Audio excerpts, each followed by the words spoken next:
Hello, students. I hope that all of you are well. Stay at home, stay safe. Today, you will learn the first lesson of your supplementary reader. It so happened. The lesson is How the Camel Got His Hump. This is written by Rudyard Kipling. He is a great, famous short story writer.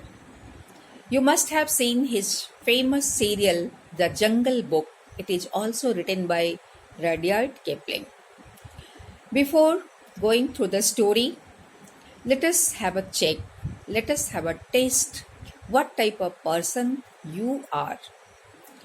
If you are active, you would like to do your work just now. Whatever is assigned to you, you would have your interest to complete it just today. And if you are lazy, if you are dull, if you are idle, you would like to leave it for tomorrow. You would like to just eat and sleep and do nothing. And then what will happen, You will grow gradually a hump on your back. So be careful. Don't be lazy. Let us check one more thing. What type of person you are? In which category do you belong? There are two types of people. Number one, the people who do their work today, what they can do tomorrow. And the second one is the people who leave their work for tomorrow, what they can do today. In which category do you belong? If you are assigned the work, you would like to do it today or you would like to leave it for tomorrow. Be sure and tell me. Just see, this is the story of such time when the world had just begun and all the animals, they work for human beings. And these animals did their work seriously, whatever was assigned. But there was a camel who was very lazy. He didn't like to work. He only wanted rest. And he lived in the middle of the howling desert. He only ate the thorns, the sticks, and did nothing. Anyone who asked him to do the work, he simply said, humph, Humph, humph, nothing more. The other animals, they came, ox, dog, horse, they all came to the camel and asked him to do the work. But the camel in reply said nothing, simply humph. The animals became very angry.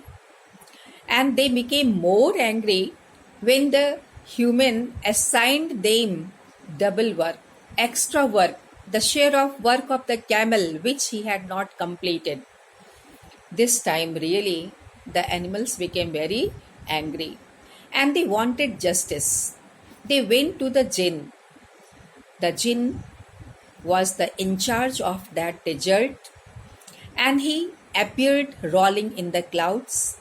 And then all these three, ox, dog and horse, they asked if it was right for anyone not to do work. The jinn disagreed. No, it was not right. If anyone is not doing the duty, this is not good. Then the horse complained that there was an animal in the desert who has long legs and long neck and he didn't work. The jinn could understand the horse was complaining against the camel and then he wanted to give him a lesson. The jinn went to the camel and he found that the camel was looking into the pool of water.